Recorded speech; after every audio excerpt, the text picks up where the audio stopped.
and probably even lower than that. And generally, the historical experiences that you don't get much. We're going live now. Sorry, boy, sit down, boy.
To Globespan 24/7 as we come to you in our Monday night program here from New York and in Guyana. We want to welcome our audience and we want to thank you for staying with us. We want to thank Nohar Singh for making this platform available, and of course to our technical specialist today, who is different from Devin, but he will do just as good job as Devin does. Again, we want to thank all of you. We want to wish you all the best in what we do. We also want to extend to the president on his official visit to Trinidad and Tobago. I hope his trip was very successful. Based on the media report, it seems as though he had a very successful trip there. This evening, we are very honored and privileged for the first time on our program. He was also on Globespan before, but for our program, for the first time, we have the former president of Guyana and the former general secretary of the PPP, His Excellency President Donald Ramotar. Mr. President, welcome to the program. Thank you. Thanks for having me. Okay. And then with me, my co-host is Dr. Rose. Dr. Rose, welcome. Thank you, Charles, and welcome, Mr. President. Thanks. Mr. President, I just want to, before we start into the meat of the program tonight, I want to touch a bit on the issue in the news. And the first thing I want to talk about is the Guyana Police Force. We have seen all the conflicting reports, presented in the media. In your opinion, do we have a professional police force in Guyana? I think so. I would say that we have a professional police force in Guyana, yes. But it's not a perfect police force. It has its difficulties and problems, and so. But I would not cast aspersion on the whole police force. I think they're pretty. Uh, they have solved a lot of issues and so forth, but they have issues, and I think we have to work on those things. Is there a lot of But political interference with the administration of the police force, in your view? I don't think so. I don't think that there is. I mean, I know that that's an accusation that we always get. I can tell you from my own experience. When I was president, I had minimal interference with the work of the police. Of course, I gave them my concerns when I had concerns, and okay, I appointed one of the commissioners, two of the commissioners I appointed in my time, and but apart from that, I think, well, you can probably ask them. I believe that they had a lot of freedom of operations. I never interfered with their operational activities. No, the president is And I not, think but I think more or less the same thing is happening now. I don't think that there's a great amount of interference in their operational okay. Another issue I want to talk about is what the new commissioner of GECOM recently was in the news when he spoke of the organization of GECOM and the staffing organization. That matter was picked up by Mr. Gonsangi, and today Commissioner Rohi responded to that letter from Mr. Algonson. Yeah. What are your views about the commissioner's reference to the staff structure at GECOM? I haven't been following it that closely right now. I mean, now that we're moving towards local government election, I'll probably pay more attention to it. But GECOM has always been the very fact that the last elections there was an attempt to rig it, and the rigging came from within GECOM itself. Gives you an idea of what is happening at the level of the staff, and this talk about racism, what Ogensai is trying to perpetuate within GECOM, as in every place in Guyana, it's just to try to hold on to some political support, and they like to have anytime you talk about changes and so forth in this place, they always invoke the racial card. So I wouldn't take Ogensai. I mean, not that I'm not taking him seriously, but I think it is the motivation behind of their statements and their objections of what they're saying. Because what Rohi mentioned is very, very factual.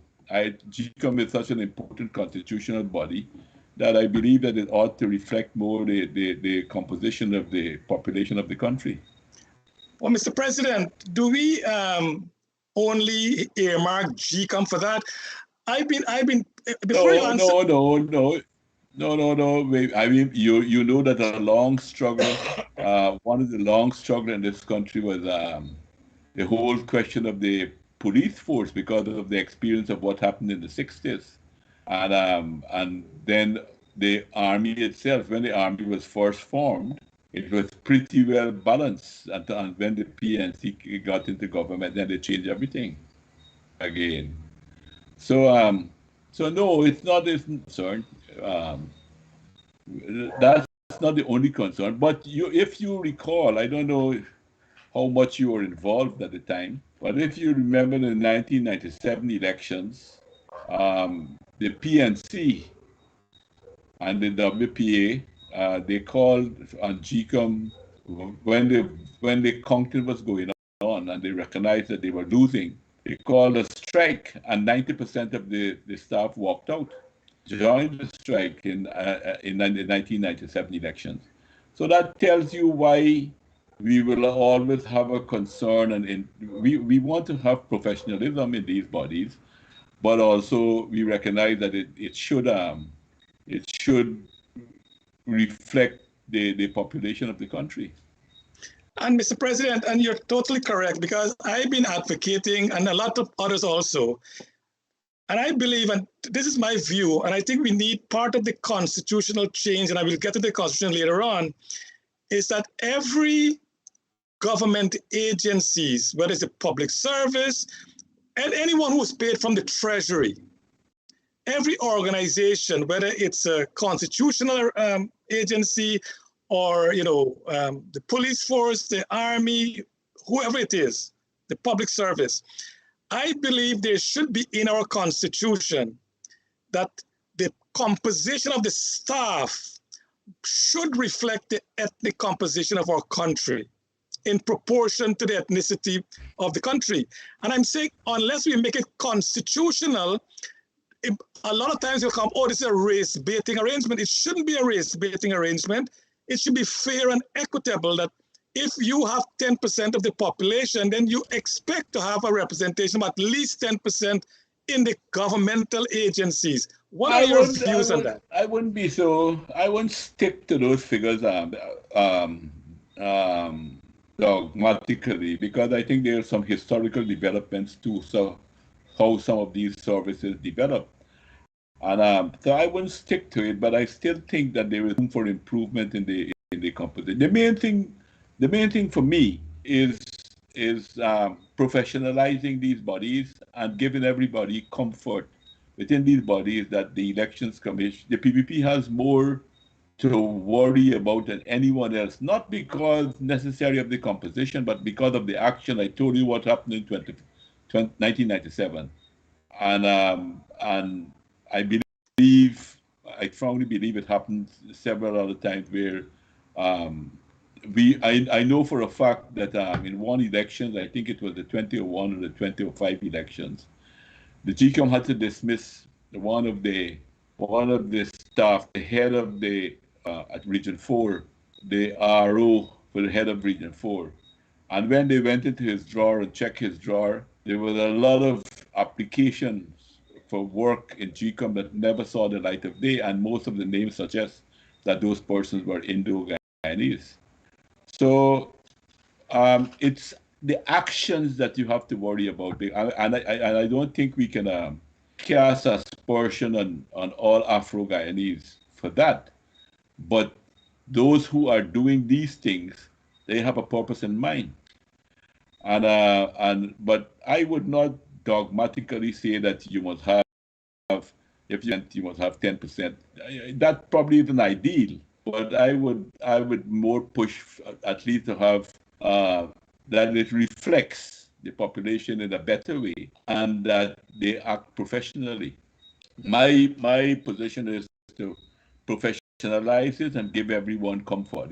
But there are some realities that you have to face. Indian Guyanese were deliberately kept out of the police force, not by the PNC in the first place. They were kept out by the British because they were mainly heart of the economy with sugar, and the British didn't want to have them inside of the police force, so they did everything to keep them out. And the PNC built on that in a way. They probably went even to more of an extreme. But there are some history in these things. When indentureship was finished, the Indian Guyanese were the last to be leaving. Some of them, most of them, a lot of them stayed back on their estate. And those who came to the city didn't have jobs already filled by African Guyanese who were freed from slavery long before them. They were still in bondage. So there are some historical things that you cannot ignore. And therefore, you can't speak about exact numbers the way you are speaking about them. But at least it can be much better composed. And Mr. President, I like your answer, but except I'm saying that, you see, you're weighing that on the professionalism of people, and people make some irrational decisions. So if it's within the law, then we can't deviate from that. Look, today, Guyana started a census. So maybe another, I don't know how long it will take, but we will know exactly what the population is. We will know the ethnic composition of the population. We will know the gender of the population and so on. And those are a good way to start for us to ensure that all people, all Guyanese. And I don't like, we keep talking about Afro and Indo-Guyanese. I prefer us not to talk about that. I prefer to talk about Guyanese, and all Guyanese of different ethnicity must be able to share equally in their representation, but that's a different discussion altogether. Mr. President, before Dr. Rose comes on, I want to ask you, you were president from 2011 to 2015, just about 3.5 years, I believe, right? You did not get your, you did not get the full 5 year of your term because Parliament was prorogued by you. Why did you prorogue Parliament? Well, I prorogued Parliament to give us, to try to kind of find some agreement with the opposition to continue, because if you look at the no confidence motion that was put in the Parliament, it was put by the AFC and seconded by the AFC. The APNU didn't support that. So I thought that that because of the fact that APNU didn't second it and I didn't know where they actually stood. I thought that there would have been room for discussion to find compromise to see what they wanted and so forth, and for us to move on. But when I had a meeting with the then opposition leader, Mr. Granger, he said to me that he wanted local government elections, and I said I want local government elections too. But for us to have the local government elections, we cannot have the motion of no confidence in the Parliament, because how can I call a local government elections and then you vote in the Parliament against me, and then we have to turn around everything again. So I'm asking him if he would actually abstain from the voting, and so that we can continue and work to have local government elections. But he told me then that he was committed to support the no confidence motion. So I didn't prolong my my stay in Parliament, because I could have prorogued the Parliament again and again, but I didn't do that. I went immediately to elections after I realized that there was no compromise to be found. And Mr. President, and I want to make this point too, because I'm glad I have the opportunity to make this point, because it's a point that that a lot of people be speaking about as if proroguing the Parliament was unconstitutional. That is not true. That whatever I did, I took an oath to uphold the Constitution, and what I did was constitutionally correct. But the hypocrisy of some of the people, not only locally but even internationally, those who were criticizing me internationally for, in the same period, the Prime Minister of Canada, Mr. Harper, at that time, prorogued the Canadian Parliament 4 times, but we never heard anything about any problem. Nobody raised any issue about him proroguing the Parliament. I prorogued the Parliament 1 time to give us an opportunity to speak. We couldn't find compromise, and I went immediately to elections. I think that I acted honorably, and I didn't prolong myself in the government while you had a no confidence motion pending. Preceding that proroguing, Mr. President, when you won the majority vote in 2011, you had a minority government. You had 32 seats, and the opposition combined had 33 seats. Did you consider that time to have a working relationship with either the AFC or the PNC in having a majority in Parliament? I did, and if you go back to look at my speech at the opening of the National Assembly at the beginning of 2012, you will see there I also said that this is a new situation, for necessarily the end of the world. Many other countries had a similar type of situation, and how well we will proceed and how successful we will be if we have the cooperation. And I did try to cooperate. The same year in 2012, in the preparation of the budget was prepared, and then I had a meeting with the PNC, and they asked me to make some adjustment, and I did. And we had a discussion on the budget, and then I asked them also to support some of the budget. For instance, like Linden electricity supply. That's a very unconstitutional situation that exists. The people in Linden don't pay for electricity. And that has nothing to do with race because the rest of Guyana pays pretty high price for electricity while the people at Linden don't pay. So my position was for us, I didn't propose that we take away the subsidies completely. But I said in a gradual way, beginning from that year, and they agreed with me.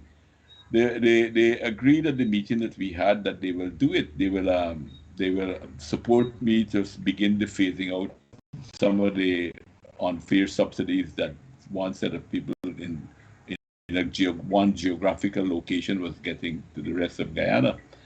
And they went to the parliament, and when it was announced in the parliament that they were by Comrade Sam Hines, who presented the case in the parliament.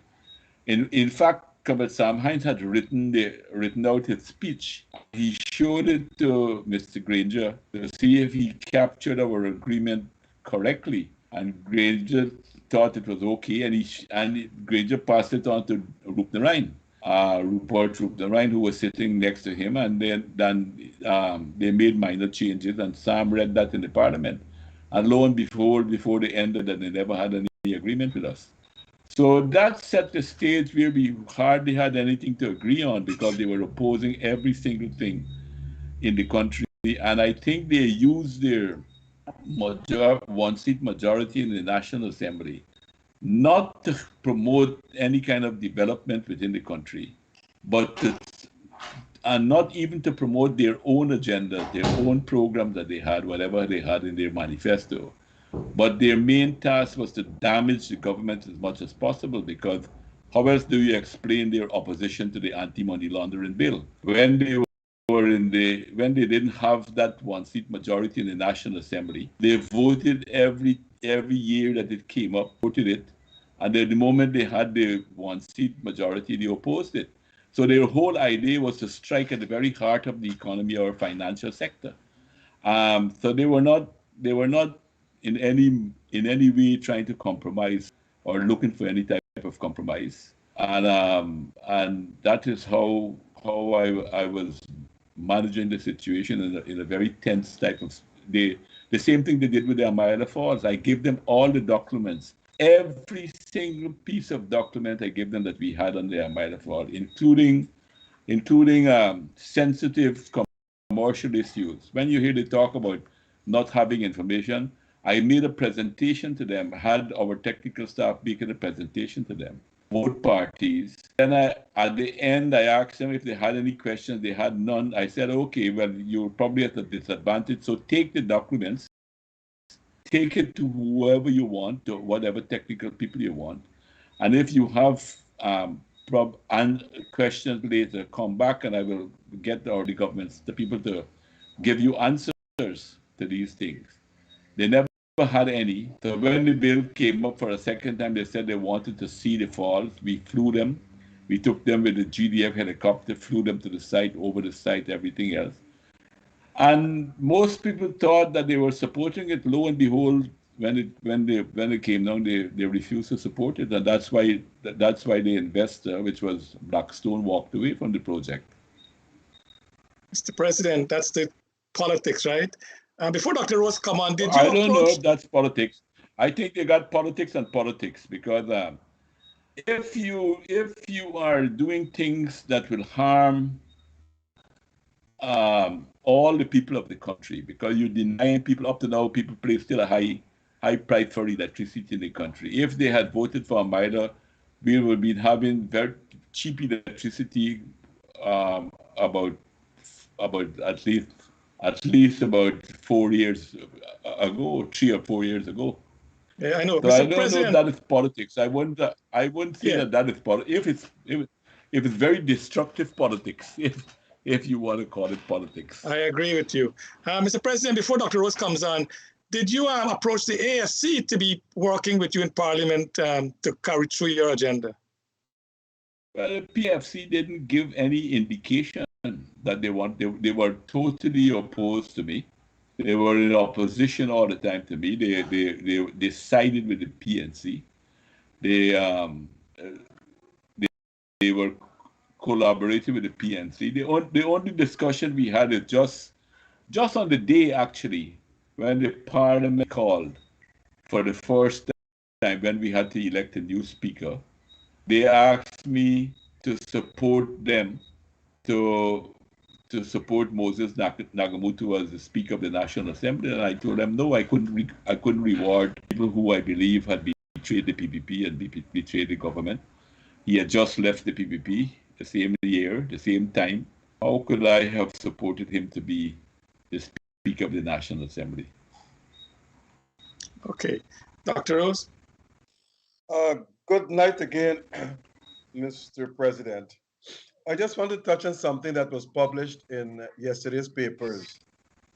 The IDB issued a scathing report on the condition of the UMSM hospital. Have you read the report? And if so, what do you think? I read the newspaper, some of the newspaper thing about it, and I'm very surprised because I haven't been to New Amsterdam at the hospital for a while. I haven't stopped in there to see things myself. But I'm very surprised if the report is, and I believe it is public. I don't have any reason to doubt what they said. I'm very surprised that that those are the conditions that exist in New Amsterdam Hospital, and I think it needs to be rectified immediately. Okay. Well, that's pretty good, but those conditions that existed for almost 10 years. And you know, Dr. Amaya, he has been talking about it from day one, and no one seems to be concerned. But I hope they get their concern now. I never heard Ramaya speaking about the health sector or the hospital in Amsterdam. That never came to my attention. Oh, all the time on his TV program. I know. Yeah, okay. Well, anyhow, the fact is, if that report is correct, things needs to be done right now to rectify that situation. I'm hoping so too, because I have checked the hospitals at Borbis, and I can tell you this. Some of them are not even fit for human consumption. You walk in these hospitals, there's nothing. There's no garbage. Get everything being thrown on the floor, all garbage. And like no one seems to be concerned. But it is the RDC supposed to be in charge of those hospitals, and something has falling apart. Well, let me turn to you now. It will be unfair for me to comment on what you just said there because I know that when I was president, I had Dr. Vishwa Mahadi was in charge in the Borbis area, and I know he was doing a pretty good job, and many of the hospitals were in good condition there at the time, and apart from that, he used to be doing a lot of outreach. I must admit I have not gone to any hospital in Borbis since I left government in 2015. So I haven't been there for the last. I can tell you this off the bat. For the past 10 years, if you go to any one of the hospitals up the quarantine and the other areas as well, you have to wait between 7 to 10 hours before seeing a doctor, because there's always one doctor on staff. And if emergency comes in, you got to leave and go there. There are never 2 or 3 doctors on staff. I dispute that in the 3.5 years that I was in government. Okay. I will dispute that.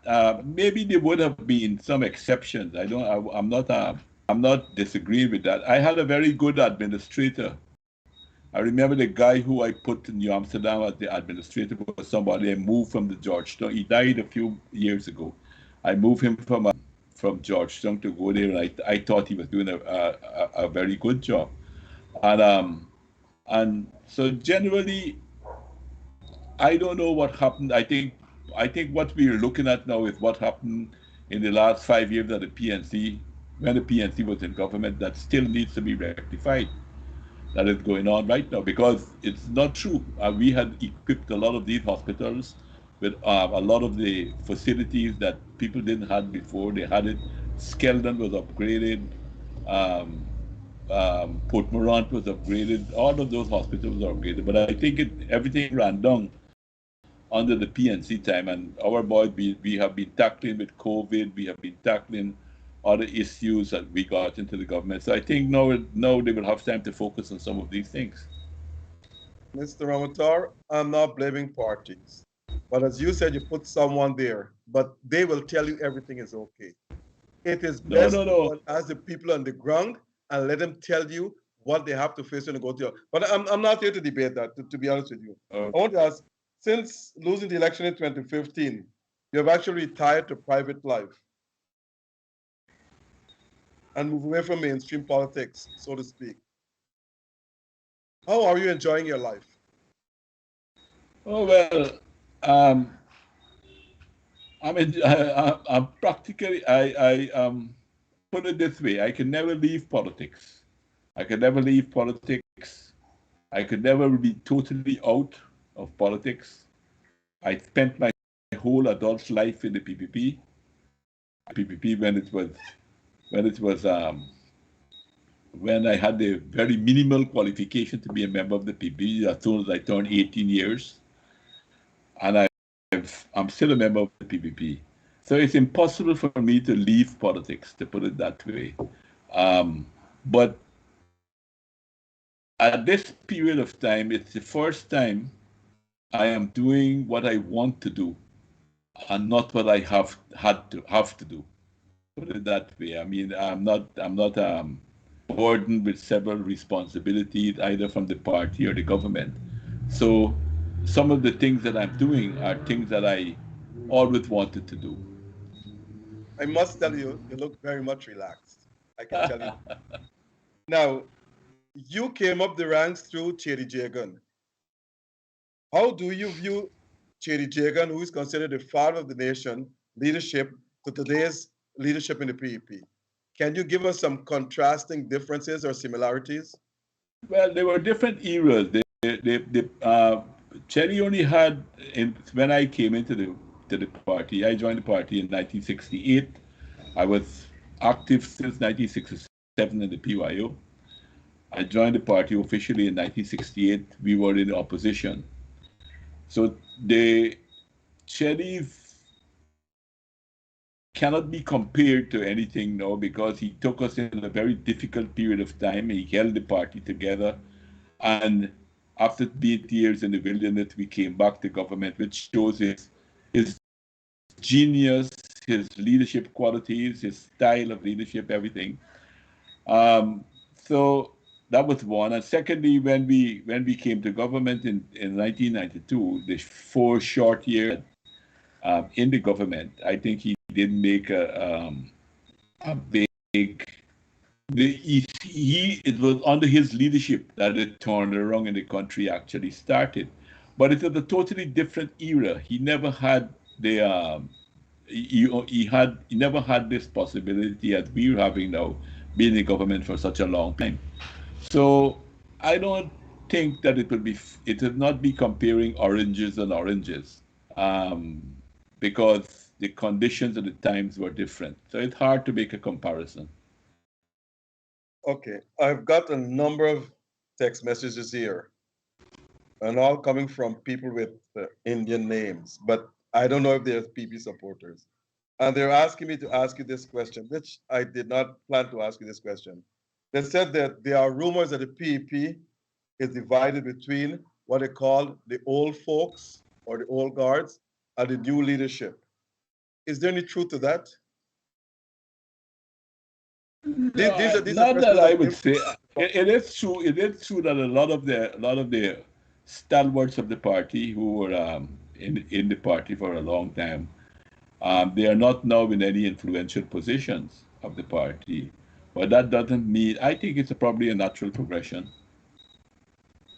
that you got younger people coming up, bright people, more energetic people.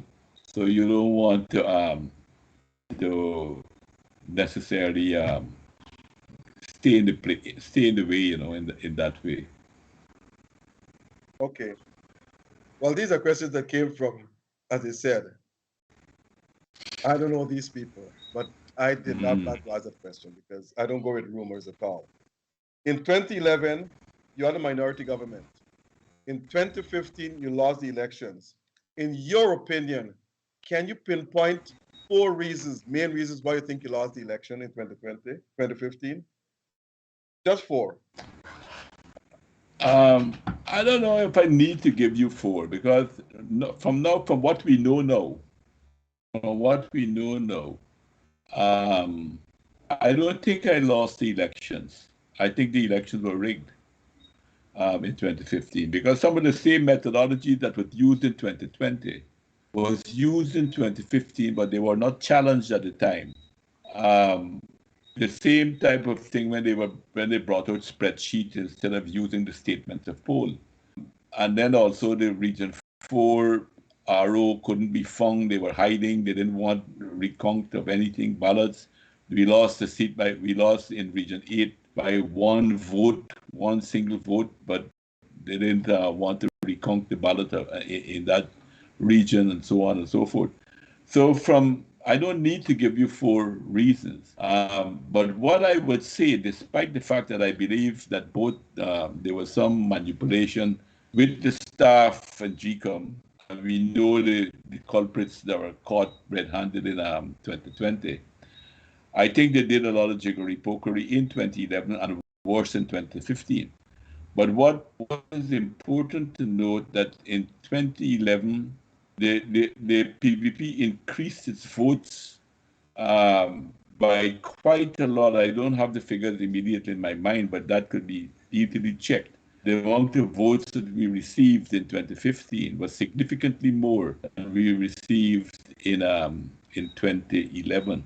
So I don't think, put it this way, I don't think that we actually lost the election. I think we were robbed, and the other things too, that is the fact that up to now, the election petition that we had put in for the 2015 election has never been heard. Now it's a waste of time to list. It would be only academic now to go to the court, and it would be a waste of the court's time to listen to that case. But at least I believe if we can have agreement, because GECOM has all of those boxes locked up in a container at GECOM, and maybe they should open those containers and count the votes so that we will know for sure if I lost the elections or not. Okay. That raises a big question. And it might be a force in Guyana if you're claiming that the elections in 2015 were rigged. I'm not disputing it, but that's your claim. My question to you is this. You were in government. You control electoral machinery. How would you, or why would you allow an opposition to rig an election and win it, and you were in government? Well, that's where you're wrong. Your assumptions are wrong. We never control, and we don't control the election machinery in the Elections Commission.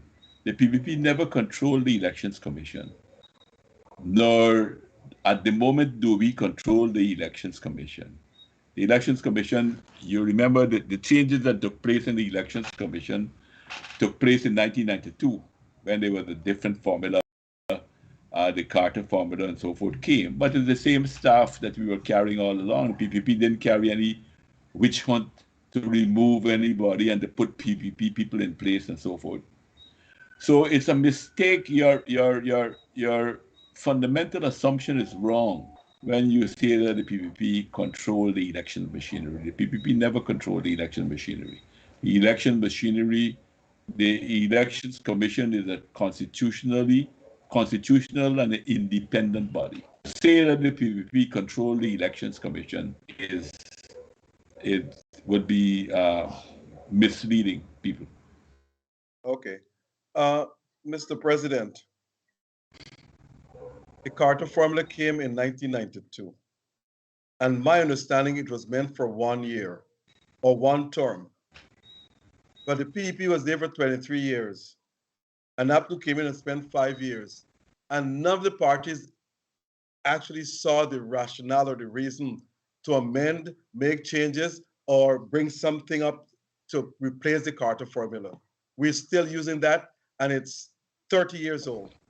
Why? I was hearing you too well. I know I said the Carter formula came in 1992, 30 years ago. And the PP was there for 23 years. Well, and the PNC 5 years, or up to 5 years. But both parties see no reason or rationale. Let me put it this way. I never heard that the Carter. I never heard that the Carter sent. No, I never heard. Oh, sorry. I didn't hear that. I never had the understanding that the Carter formula was only for 1 year. But apart from that, after the One 19 election cycle. after the One 1992, election hold a cycle. minute. Let me finish. Let me finish the answer. And but in 19 the Carter formula was constitutionalized. It was put in the constitution. Before that, the formula was always something administrative that you could change and do things like that. It was on the insistence of the PNC. It was on the insistence of the PNC that the Carter formula was constitutionalized. It was not a proposal by the PPP. The PNC that insisted that it goes into the Constitution. That's the first part of the answer.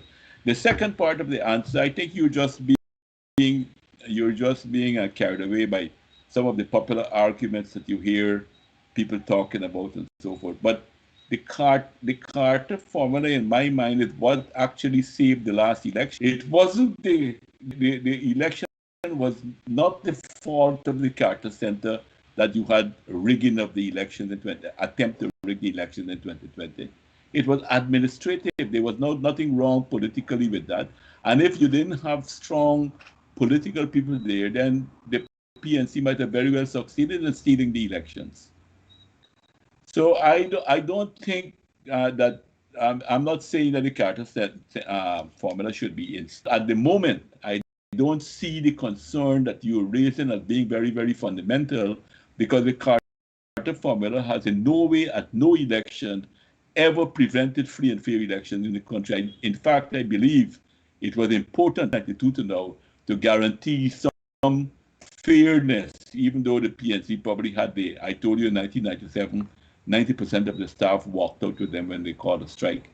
And you see what they attempted to do in 2020 and what I think they did in 2011 and 2015. So Carter formula in no way caused that to happen in our society. Mr. President, so what you're telling our listeners that we have some of the brightest constitutional experts in Guyana, some of the brightest election people in Guyana, but we have to rely on something from the United States, which in the South, no, can I finish, sir? Yeah, Which in sure. the South, there is strong racism. Carter never one day make an attempt to solve those racial problems in the South of the United States. But he can come to Guyana, present something, we accept it, fine. It's good to accept it for the first election cycle, as I said. But after all these years, going on in 30 years, are we still to believe that we are allowing this to happen to our country that has become independent over 50 plus years ago? What better proposal do you have to put? As I said to you just now, I mean, don't impose the racial problem that people got in America, and we have enough of our problems here to try to transpose those problems on us. But show me how the Carter formula. I'm not saying that it shouldn't change or it should change. I'm not making an argument one way or the other. All I want to disabuse the minds of people who keep hearing this thing, keep repeating all the time about the Carter Center. Show me where in one the Carter formula was responsible for rigged election in our country. And I will tell you there is none. Mr. President, I never made that claim. All I'm But saying, I will make this claim that the Carter formula prevented rigging of elections in Guyana. Okay, that's good. But I'm not imposing American South racism in Guyana. I'm saying to you, it exists. And Carter never lifted a finger to solve it there. But he can come to Guyana, present something to us, which was good at the time. I accept that. But after 30 years, we're still living with that formula. That's all I'm saying to you. But I don't want. Go ahead. If it still works, and if it is still if it's still delivering free and fair elections, my own view at this is if it didn't break, don't fix it.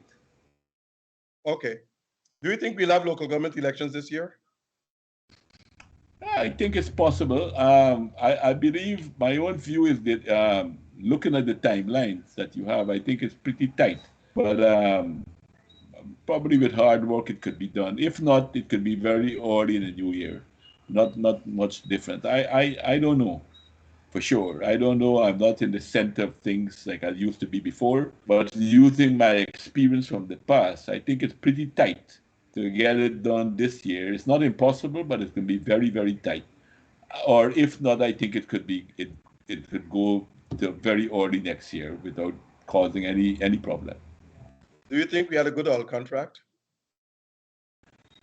No, I don't think so. I mean, everybody, I believe that's a universally accepted thing that we don't think the contract was the best thing out. Well, the PPP, your party campaign of changing it, but they have not made a move. But let me go to another question. Do you think Mr. Norton is a good leader, opposition leader? Well, I still think he's pretty new. That I think, to be fair to Norton, he's become the leader of the PNC in a very difficult time. Okay. In a the PNC has been in a very bad shape when he came to the leadership of the party. And he has not been there for very long. So I think it's a little bit unfair to pass judgment on his leadership at this point in time. I believe that some of the things that he has done, I mean, I don't agree with. I think it's rather, for want of a better word, I think petty, the handshaking with that he refusing to shake the president's hand and so forth. That never happened. Even with Jagan and Bonham, I don't think they never met and refused to shake each other's hand. Some of the things that he's doing, you know, I suspect he's trying to portray an image as a tough man and a big fighter and what have you. I think he's probably making a mistake. But to pass immediate judgment on the quality of his leadership, I think we need more time. Thanks. Very good answers. Charles, over to you. Mr. President, we'll take a short commercial break, and when we come back, we'll continue the discussion. Sure. Take a trip this year to tour the beautiful Dubai and Abu Dhabi with Travelspan. This package includes a round trip from JFK to Dubai with sights that are a beauty to behold. Visit the Dubai Golden City from views at the top of the Burj Khalifa, or tour Abu Dhabi and visit the Ferrari World theme park. Experience the desert safari with a barbecue dinner and belly dancing, and also have a Dow cruise dinner. All of this happening on September 23rd to 29th with Travelspan. Call in Guyana 227-1701, that's 227-1701, or in the United States 212-243-0865, that's 212-243-0865.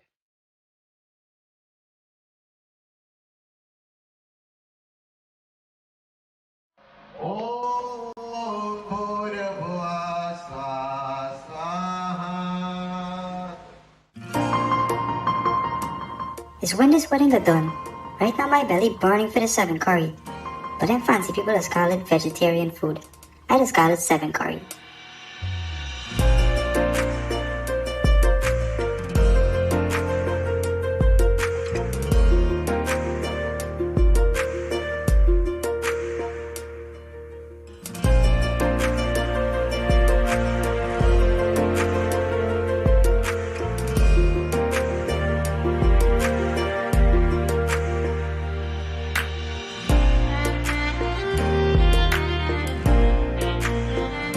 Order your 7 curry or vegetarian box today from allfromonesupplier.com and get free shipping throughout the US.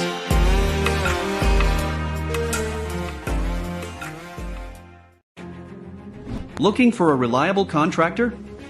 Look no further. Call Sings Construction today. At Sings Construction, they can cover all your jobs, interior and exterior. We cover painting, bathrooms, kitchen, doors, windows, tiles, brick, decks, flooring, and concrete. Call Naresh Singh today for your free quote at 91723848180. That's 91723848180.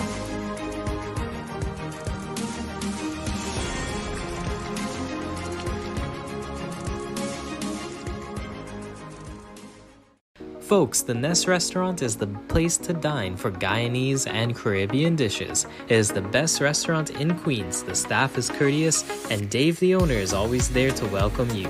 So for a memorable dining experience, visit the Nest Restaurant located at 12717 101 Avenue, South Richmond Hill. Go and make a reservation today, or takeout, call 718-847-4035.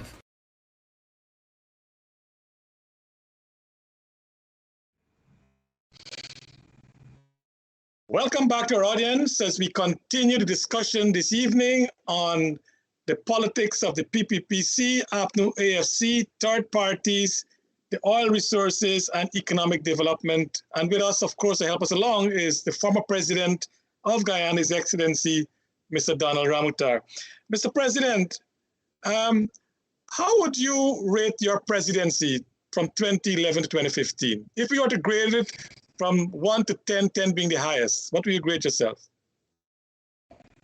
You're putting me in an awkward position. I don't want to grade myself. What I would say though, what I would say is that it was not an easy period.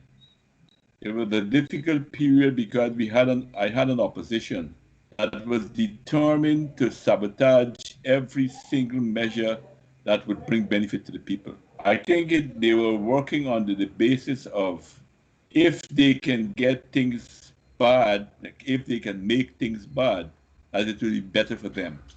And for that reason, they oppose even things like the anti-money laundering bill, something that I mentioned to you just now, where they voted for it when they didn't have the majority years before. But then when the moment they had the one-seat majority, they tried to damage the very heart of our economy and going for the financial sector. They voted against the Amida Falls electricity, which was a very transformative project that would have helped this country to industrialize and what have you. So I would say, despite the tremendous opposition that I had, because I had no cooperation, I can't remember anything that they supported. That despite all of that, our economy never stopped improving. We had an average about 5% growth over the 3.5 years that I was in government.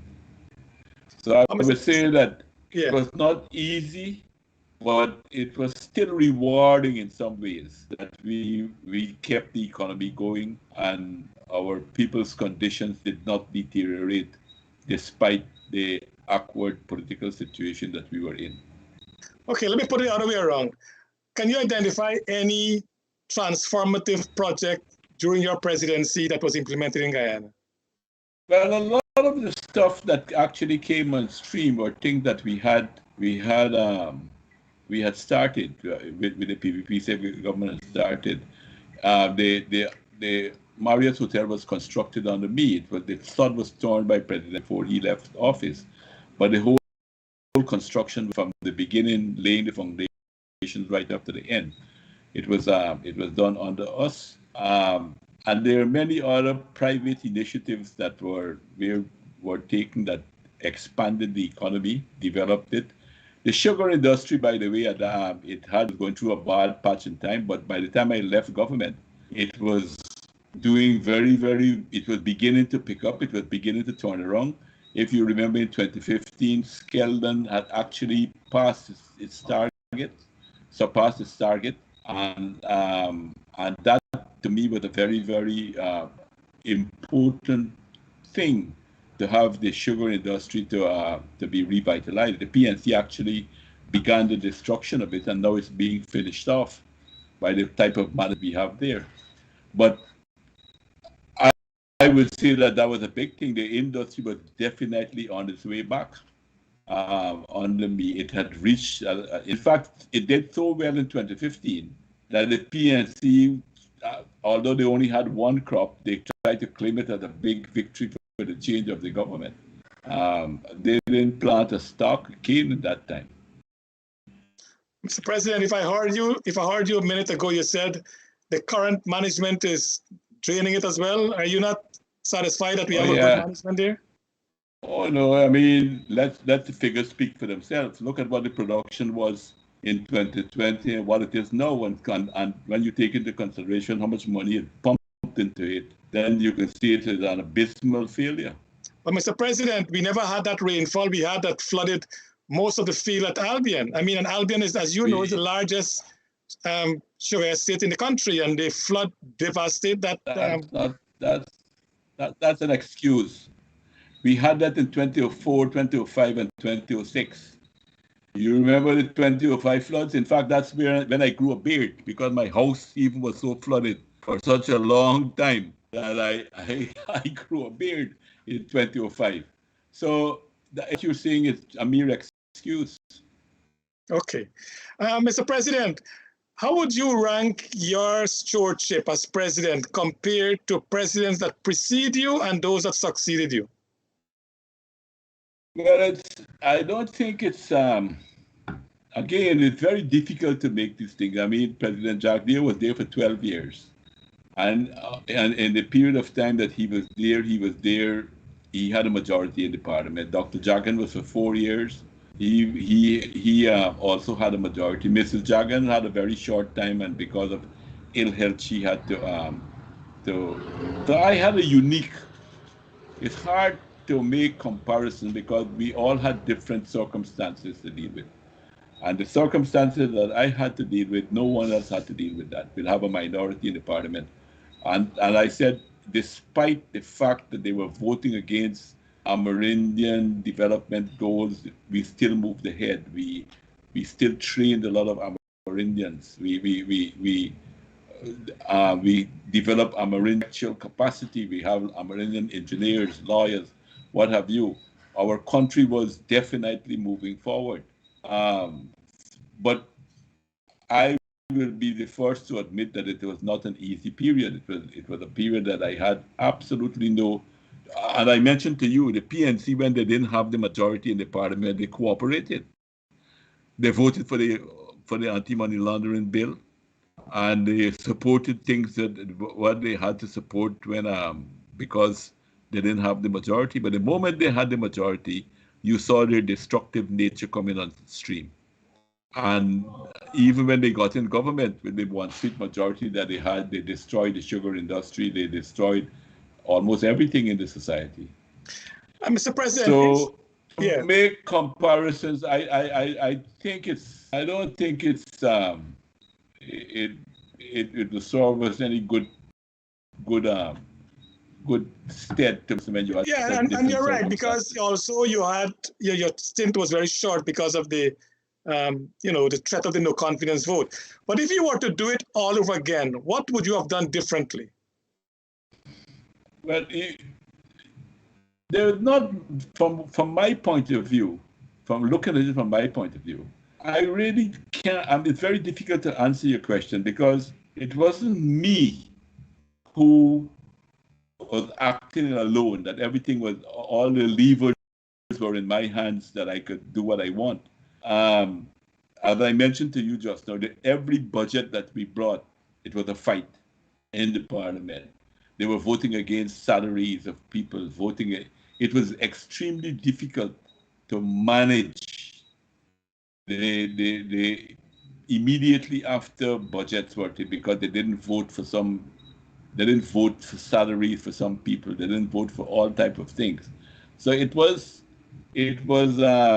And then I bent over backward. As I told you with the Amila Fall, I tried to cooperate with them. I told you about several other projects that we had to be pushing at and doing and so forth, that I tried to involve them, that I tried to deal with them, I tried to talk with but was getting nowhere with them. I know that I was criticized for not setting up the Public Procurement Commission, but I couldn't do it because when I had an opposition, because they would have used that to completely stymie everything. If you already saw what they were doing, and I asked them. I even tried to make a compromise with that there. I said, okay, because they had the majority in Parliament, so they would have voted the majority on the Public Procurement Commission. So I said, okay, but I will want to retain the cabinet's giving its no objection. They refused that. All of that they refused.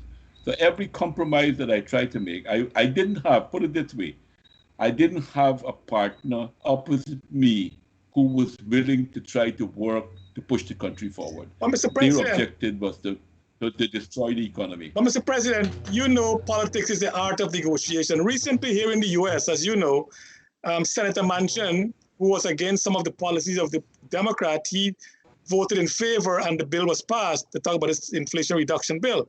But in Guyana, the PPP and the PNC took away that negotiation skill because you guys voted against crossing the floor. So if there was one member of parliament who would have supported you, that person would have been removed from that list by the party who had the list, the candidate, the party leader. So no one from the other side could have supported you because you took away that skill from the parliament. Was that a bad mistake? I don't know. I think it was more of a moral question. You have to understand our history. What you're saying there might sound commonsensical, but it ignores our history. It ignores the fact that you're ignoring what crossing the floor had done to our country too. It gave a premium to bribery and corruption within our society. That was the example. That is part of the problem that we still have today. The kind of entrenchment of some of these behavior has its origin in some of these things. When he was buying out people, buying out members of parliament, they had a case of Zaharuddin, who was in 1964-68 period, when he was supposed to come into the parliament to replace Moses Magwan. He came, took the oath, and walked over to the PNC. So, and you had the case with Mohammed Qasim, a minister of works in the PNC-UF coalition government, when Peter Bigar said that this man stole $5 million. And Bonham got up and said, I authorize the payment, and the man left the UF and walked over to the PNC and gave Bonham the majority to rig the first elections in 1968.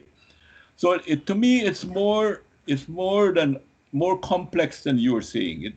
To me, it's a moral issue, and it has much more consequences than you are mentioning here. It deals with our whole society. It is telling what type of behavior is acceptable, that crookishness and thievery is acceptable within our society.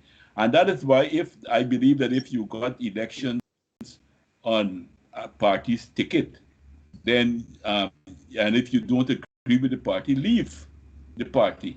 But if you go back, if you change the electoral system, and you go back to the constituency system like most of the Commonwealth has and all the rest of the Caribbean has, then you can remove that power from the head of the party's list.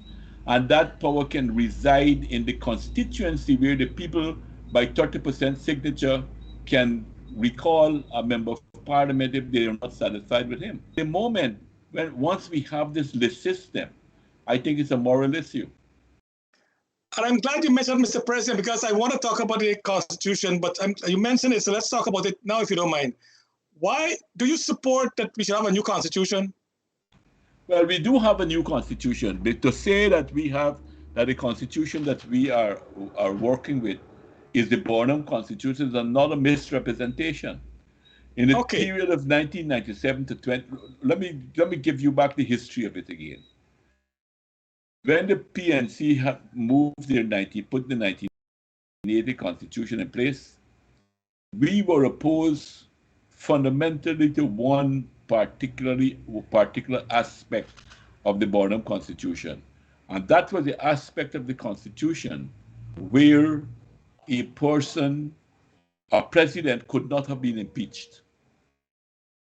And the president had that power to prorogue the parliament and do all give him a lot of powers where no confidence motion could not have passed and to throw out like happened to me. That could not have happened. The PPP said that we would change that. In 1992 to 1997, the first thing that the PPP did was to try to set up a constitutional commission to look at the whole constitution and make changes. The PNC did not cooperate, that they refused to participate in the Bernard de Santos, he was the Attorney General at the time. And because of that, we said that we don't want to have a constitution where we alone are writing the constitution. We need the opposition to be involved. And we didn't move ahead until very late.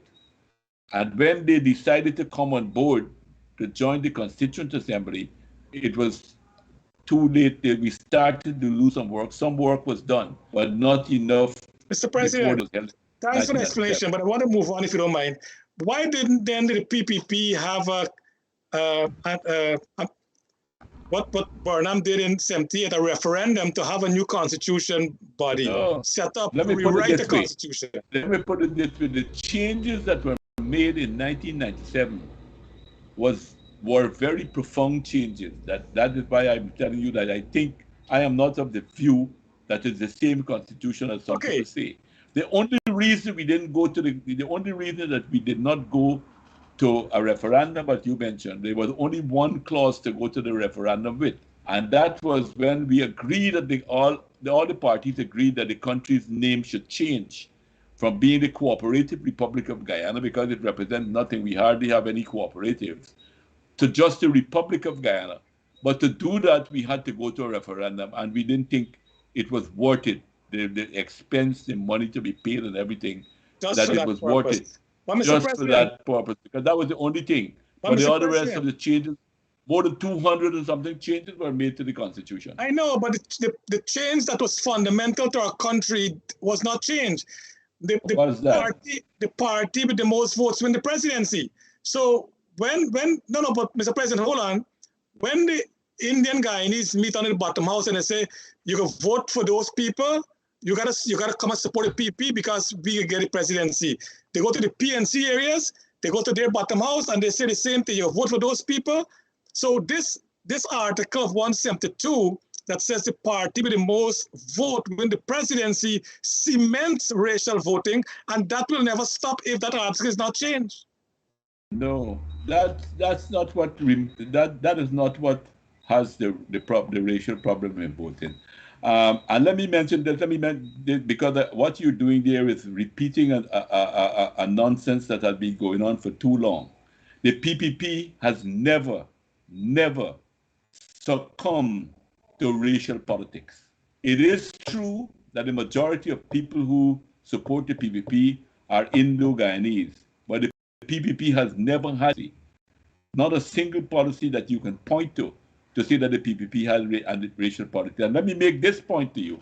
In the height of the riots in the 1960s, 1964, Jagan at public meeting said that people were coming to him and say that we must make the PPP like the PNC, that the PNC was advocating racism and we must racism. And he said, I had to tell them, and he said this at a public meeting, I had to tell them that we are not here to put Indians on top or put Indians in power. We are here to give equal opportunity to all Guyanese, and we reject racism. The PPP was fighting against the racism of the colonialists and the CIA and the Burnham group and the UF. With our counter to their racism was to fight for unity. Our counter to that was unity in the country. What is creating the racial problem in the country, in my view, and this is my view, is the electoral system that we have. If you look all around the world, PR tends to encourage political parties to organize on these factional basis, race, religion, other type of group of interest and so forth. Just now you might have in America, very soon you might have a party for gays and lesbians and what have you and all of that. That's a Democrat. That's a Democratic Party. You don't need another one. But what I'm saying is, the point I'm making is that the system, this is a systemic problem. To just blame it and it's very easy to say and throw without putting out any evidence. Mr. It's very easy President, to I'm throw. sorry I'm cutting you. Sorry I'm cutting you, but I know what you said there. The public statement is one thing, but the grassroots is a different thing. No, not only the public statement, but I'm telling you consistently, because you either don't read the PPP stuff and the public pronouncement of PPP leaders. And this is not only with Chetty Jagan. This has come through like a red thread from the beginning of the PPP to now. The PPP has never succumbed to segregation type of politics. And Mr. President, I'll have to take your word because you were part of the PPP, but I'm just telling you from my experience. You don't take my word because I'm part of the PPP. You must do your research. No, I did, and because What I'm also. research did you do? No, because what research did you do? Mr. President, what did you come up with? Mr. President, I walk on the ground. I met PNC supporters, PPP supporters, and they're divided because they want their party list to have the most vote. But if we can that change, doesn't mean that the PPP is promoting racism. I'm not saying they are. Does that mean I'm saying the support. Promoting racism? I'm saying the supporters of both parties are doing that. It's not exclusively PPP, No, so don't get me wrong. It's a big party. It is who promotes racism. You have ever heard PPP people saying that black pudding, that black people shouldn't cook dal puri? No, I didn't hear that. That is true. Yeah, those are fringes of the. You're talking about fringe now. Anyway, well, Mr. President, you having said that, and we talked about GECOM a minute ago. Currently, most of the board members in Guyana appointed by the PPP are of Indian origin. I mean, even though Indian only make up 39% of the population. So why are the other ethnic group, the Douglas and Africans and Amerindians, also make up part of the, again, Mr. President, I'm not telling you this is factual. A lot of areas, there is Indian domination of boards. And in the PNC time in APNU, it was African domination of board. So we are not getting anywhere. And that's the problem we have. To be very honest with you, I have not examined all the boards in the country. I'm not going to dispute what you said because I have not looked and see what are the composition of boards within the country. But what I do know that one of the considerations of the PPP at all times is the PPP at all times try their best to see that they have balance on these things: ethnic balance, gender balance, balance between experience and youth, whatever the PPP. I know that is one of the guiding principles on the PPP when it comes to governance. Okay. I know that as a fact, but to tell you now who is on this board and who's on that board, we can do it. I can't. We can do it. I haven't bothered to look at that. It's very easy to follow. We can do that very quickly, Mr. President. Before Dr. Rose come on, before the 2015 elections, you signed 2 oil blocks days before the election. Was that a giveaway? No. If you look at the time we started to give out blocks to get people to look, these were not oil blocks for production purposes. These were blocks for looking for oil. This is what was happening. I never signed anything for the production purposes. In fact, there was the issue that was in court, a case that I won actually. And because when we signed those things, we did not know. Actually, just before I signed those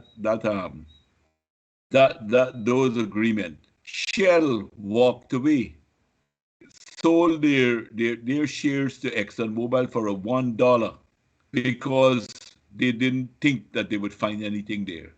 And that was weeks before I signed those exploration agreements. So I signed an exploration agreement which was similar to what was there from the time that we were giving out concessions for people.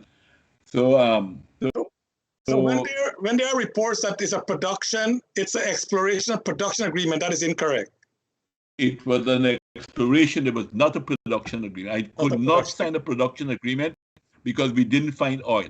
Up to when I left government, we did not find oil. I was only told that the last thing I was told about a week or two before the elections is that there are good possibilities that we might find oil, good indications that we will find oil. But at the time when I was in government, the country did not find oil. The announcement of the oil discovery came after I left government. Mr. President, before Dr. Rose comes on, when you were president, and I know your children are very bright children, they're very qualified, but they will report like it's nepotism, that your daughter was at Guyana Gold Board, your son was the fiber optic cable. Was that, did you have any hand in those appointments? No, none. My son was employed before I became president. He was working in that position that he had a couple of years before I became president. And by the way, he was highly qualified for that purpose. He had a Master's of Computer Engineer from Waterloo in Canada and a Master's in Mathematics. And he was highly qualified for that. My daughter, when she was working at Gold Board, I was president, but she was interviewed, and not by PPP people alone. You had Jeffrey Thomas, who was a member of the board, and so forth. They were all part of the panel that interviewed her. So you could ask them, who interviewed, if I had any input in what they did, and if I influenced in any way their employment. But she had 2 master's degrees. She had an MBA from Rutman and a master's from York University. She's a Chevron scholar, by the way, as well. And so, congratulations to her. Recently, I seen the papers. She excelled in another exam. She's a very bright girl. Oh, thanks. Dr. Rose? Mr. President, do you think a Guyanese who has dual citizenship should be allowed to serve in Parliament and run for the highest office in the land? Well, I was part of the discussion when that decision was taken not to have that happening. That discussion took place when we were discussing the changes in the Constitution that I was telling you. That came about, that was not always there. That came about in 2001, the changes that we had in the Constitution. And both us and the PNC agreed with that. I remember very well that Hassan Paris was he was one of the persons there in the negotiation. I was there, and he was very strong in it, and I supported it because I think that to be at the highest level of your decision making, your law making session, I believe that that you should not have dual citizenship. I am of that view. Many people who want to hold on to you can't have it both ways. You can't want to suck in and blow whistle at the same time. That's not true, because look, in the United States, we have a number of members of parliament, members of Congress who came from abroad with a citizenship already, and they have don't have dual citizenship. They had to swear allegiance to the United States. Had to swear allegiance to the United States. And I believe, if I'm not an expert in the American Constitution, but I believe that one of the things in the American Constitution is that they can't have dual citizenship to be a member of the Senate or the Congress. Mr. President, let me just interrupt you. America has allowed multi-citizenship. I can tell you this. Multi, not one or two. I think you're wrong. Multi. I am not a lawyer and I'm not a constitutional expert, and I'm not generally a betting man, but this is one I will put. No, you will. Okay. I'm not going to debate this because I know this for a fact. But you said so. Canada, where I grew up, where I lived most of my life, is the same thing. And I can call all the countries in Europe who members of parliament, whether they swear to the American Constitution or whatever it is, they are loved. I'm a Canadian citizen. Yeah. And I can hold any office in the States if I wanted to. So, and I'm a Guyanese citizen too. You can hold a job. You can hold a job in the States, but you cannot. I am challenging you to say, I'm challenging you to say, as a Canadian citizen, you cannot be elected, or you should not, if you dare, if you're in the Congress or the Senate of the United States, you're there illegally. Because I think the Americans allow that.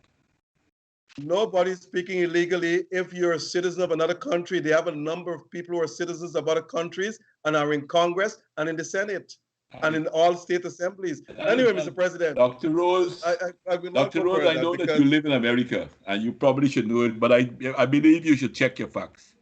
And it's been completely okay, wrong on that. no. There's no need for me to check those facts because I know it. I teach it. I know it. I'll tell you flat out. I teach it. I know it. Well, So there's no need to check my facts. well, Anyway, I let must me be move on to, teaching let your me move on to the pupils, next question. your students. You have been misleading your students for okay. too long. Okay, sir. Okay, sir. Let me move on to the next question. When the collapse of Gaisuku actually started, do you know?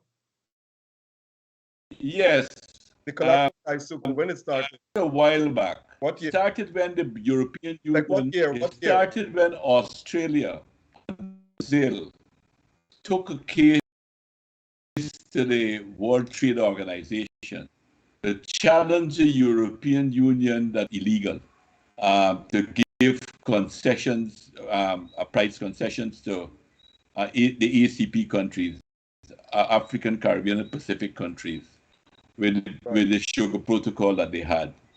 And then the price of sugar was cut for Guyana by 36%. That was when it started, and that reform, that was when we started to make the reform of what to do to either contract sugar or to see how we can make sugar viable within the society. And our decision was to make it viable to try to bring down the cost, bring down the average cost by expanding production. That's why we went to build a factory in Skeldon. And we were also planning to build a refinery and another distillery and to go to specialized sugar, and probably with experiments already with ethanol and so forth at Albion.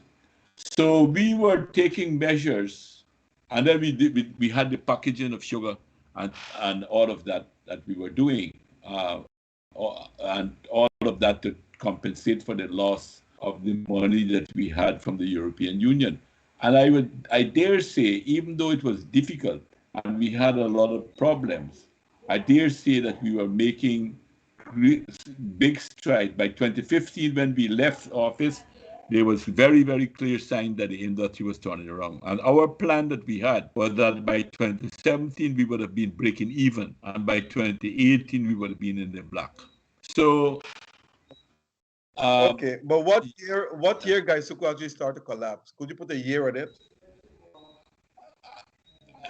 I would say it was with the PNC, because remember they had, when the PNC came to government, they set up a commission of inquiry to look into it. And their own commission of inquiry told them that they should not close the industry down. And then they went ahead and started to shut the industry down. I'm asking you what year, though. You haven't put the year. I can't remember offhand. But I would say the difficulties with Gaisuku began the price of sugar was cut by 36%. That is what I would tell you definitively. To go back to the year, exactly what year, I can't remember offhand. But that can easily be checked. My question to you, I know the year. My question to you is this, and correct me if I'm wrong, I stand corrected. You became a member of Gaisuku board in 1992? No, I think probably the year after. 1993? Yeah. Okay. What plans or strategies were put in place to help restore Gaisuku? Not blaming you because you're only one member, but what plans the board actually put in place to help restore Gaisuku and make it solvent? Many. I could give you a few off my head. One I told you that we built the factory at Skeldon, but the whole idea was to expand production and bring down the average cost. We had some problems with at the initial stages. I think we had some mistakes that were made there, not necessarily by the board. Some mistakes were made there and had a big impact in some ways. But generally, we had corrected, by 2015, we had corrected a lot of these problems. And as I mentioned to you, Skeldon was the highest producer of sugar in 2015. The highest producer of sugar. than any other estate in that time. So that was one thing wrong. Secondly, we put in the packaging. It was under us when I was on the board that we put in packaging because we were hoping to compensate for the loss of the price in Europe by value-added stuff. Thirdly, we put in a cogeneration at Albion, at Skeldon, which was sending electricity all the way to Mycone. And we were planning to put in another one at Enmore and another one at Albion. We were moving towards looking at liquid fertilizer. We already had relationship with India to look which would have cut the price of fertilizer by 2/3 of what we were spending, because those are the high areas that we were spending. Another high area that we were spending money was on wood to restart factories. We had already had with the IAST, and we were going to buy the equipment where we were going to press the bagasse to make them like wood to burn more efficiently and save millions of dollars for GECOM. So there were several initiatives, I mean, that were being taken and they were beginning to work actually at the time when while we were there. To turn the industry around. It was only a matter of time, as I said, if you look at the figures of 2015, and the plan was by 2017 we would have been breaking even, and by 2018 we would have been in the black. But things changed. The PNC took a political position to destroy I think they took a position that this was an industry that supported the PPP. I don't even think they knew that about 30 or more % of the employees of GECOM were African Guyanese. I don't even think they knew that. 33%. Huh? 33%. Yeah. They actually know that. And they did what they did because one of the industries that they chopped was Rose Hall, where the whole of the East Bank of Berbice were mainly Afro-Guyanese who work in the industry there. Okay. Time is of the essence, Mr. President. When you were a board member, could you recall the ethnic makeup of the board, GECOM board? Well, we had changes a lot along the line. Changes we it was not one board from 1993 until when I came off the board. They had different people, different times. The composition of the board was changing quite a lot. So what was the ethnic makeup? I would tell you this, I would put it this way, that we had both Afro and Indo board of GECOM at the time. We had people distinguished people like Edgar Helliger on the board. We had Keith Burrows on the board among people at the time. The phrase Panjat, I know who coined it, this guy that been years ago from England. But which of the two parties you think advocate and promoted that concept? Panjat was Panjat first raised its ugly head when the PPP had its leader Jagan and its chairman Forbes Barnum. Panjat came for the 1953 elections. It was raised as the issue in 1953 election by a man by the name of, I think, Cyril Debadin. He was the one in England, who, I know that. I'm saying which party advocate Panjat? It was I can't remember which party. I can find that out easily though. But which party Debadin belonged to? But it was not the PPP. As I said, it was used. It came about to be used against the PPP. And then after that, when Barnum left the PPP, Barnum swung it around. If you read a doctoral thesis by a woman by the name of Jane Sillery, she did a lot of very deep study of what happened there. And she talked about the strategy of the PNC in promoting racism within the country. She spoke about the strategy that they used that was called reverse racism. So Barnum started to use the whole question to say that it was PPP that was advocating Panjat, but the PPP never uttered those words. Okay. But so you think was the PNC? Of course it was. It was very clear it was. They used it, they weaponized it, put it that way. So the PNC promoted Apanjat. Okay. Now, with the oil resources, do you think that the government should give the citizens of the country a cash grant to stem the high cost of living and inflation, which is running at double digits? I'm not sure. I mean, I am not concluded on this matter. Unfortunately, I'm not pressured enough to have to come up with an answer for these things right away. But I will tell you generally, I have a reluctance in just sharing out money like that. I believe that some of the things that the government is doing is the right way to go. Look at infrastructure, build the infrastructure that will help to generate wealth and what have you within the country. But I don't know if I am afraid too that and worried too that going in that route, that direction, I think it will create a terrible mentality, a dependence mentality in our people. And we could probably get a whole situation where people don't want to work. It's not necessarily that they don't have jobs, but they just not want to work within the society. Can I just interject? You know, money was shared to sugar workers, money was shared to rice farmers, money was shared to fishermen, and I can go on and on. So is it good to do that and they're not becoming dependent? No, what I'm saying, you're asking me my opinion.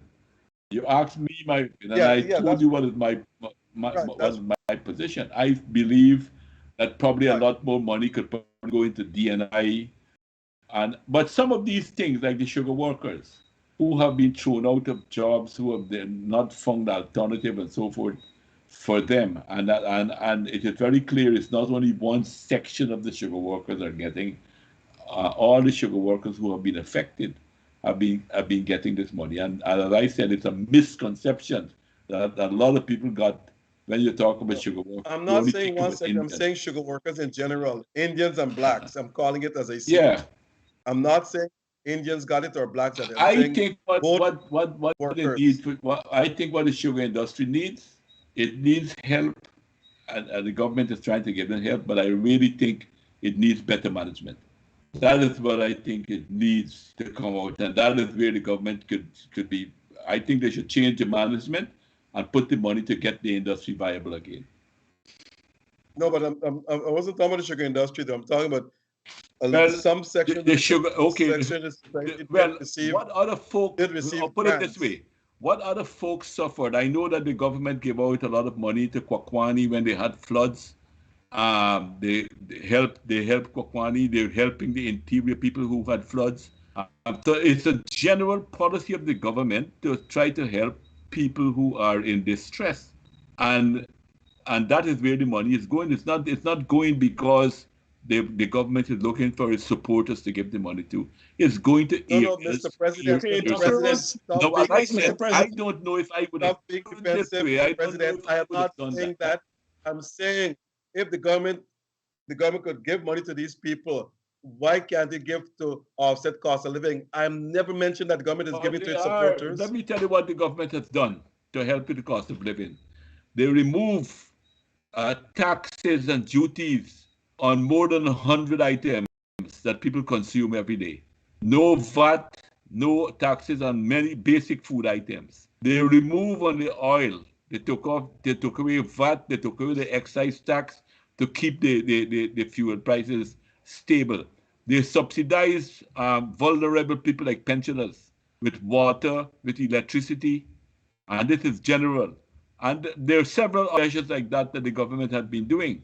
So I don't know if I haven't studied it in great detail, but generally, I think that those measures can create more problems than they can solve. Okay. Mr. President, it has been, we've come to program time, and I've been reading some of the comments online, and people love you, Mr. President. I think I love people too. I think they I are. think it's neutral. Yeah, I think they think great of you, which is a good thing for Guyana. So, Mr. President, in closing, anything in closing? No, I would just say that I think for the first time in a long time, our country has great possibilities to moving ahead in a pretty rapid way. And it needs, I believe, we can move much faster if you have more cooperation on the side of the opposition. But the opposition seems to be in a mood to be more opposition for opposition's sake, and they're not very, very constructive. But I hope that that will change in the future, and they can also realize that it would be good for them, good for the prestige if they put alternative policies, intelligent policies, argue things out, and we move away. And I believe also that we should seriously consider in the constitutional changes that are planned ahead. I myself am thinking very seriously of making a presentation to look at our electoral system, because I think I spoke at the opening of the CCW Congress last Saturday, and I made those points from the point of view of our race relations in our country. I don't I don't take the position that it is as bad as some people did say that it is. Um, but at the same time, I know that there is a problem there. And I change it. We have to force all political parties, the PPP is doing it already, deal with national issues and not deal with only with sectarian issues that can promote division within the society. So those are some of the hopes that I have and I believe that you can't expect that these people will change by themselves. If they can click their fingers and get people to come on the road and create mayhem, and hopefully they want to use that to create political instability, they wouldn't stop. So therefore, we have to look at the system. And one of the areas that I think that could be looked at is the electoral system, because when the British imposed it on us, it was forced to get rid of the PPP from office. And secondly, was to keep weak governments in our country and to keep our population totally divided. We are 56 years independent, and I think it's time that we relook at that situation. Well said, Mr. President. Thank you very much. Dr. Rose, anything quickly in closing? Yeah, quickly, I will say that I will ask all Guyanese, my fellow Guyanese, not to talk or see each other as Indo, Afro Guyanese, but as Guyanese. And if we can start building on that, then we can be successful in the One Guyana initiative. We have to cut out Indo-Guyanese, Afro-Guyanese. We have to have respect for each group, each race, each ethnicity. And on top of that, we need to focus on development of the country for everyone. I'm sorry to come. Not for one or another. Sorry to come in. Okay? Sorry to come in again, but that will not happen by merely appealing and by wishing for it to happen. I think we have to create the conditions for it to happen. And I believe that one of the conditions for it to happen is to look again, examine our electoral system again. I agree, but we need all hands on deck in order to make this country prosperous for our children and grandchildren and other future generations. And anyone who sees races or continue to see race or berates one race over another, it's not doing justice to this country. So let's move ahead with the One Guyana initiative and start calling each other Guyanese. Thank you, Dr. Rose. Thank you again, Mr. President. To our viewers out there, we want to thank you, to Noir Singh, and to our technical specialists today. Good night. Until next week, God bless our great country of Guyana. Thank you. And before you go, one thing, I want to tell all Guyanese, go to Global Technology e-store. It's on Camp and New Market Street. They sell some of the best cell phones and other equipment. It's time for you to go there. I'm giving them this plug because they're good in what they're doing. Guyana Global Technology e-store, Camp and New Market Street, for all your telephone needs. Thank you. Thank you, Mr. President. Thank you, Dr. Rose. All right, good. Good. Thank you, sir. Thanks.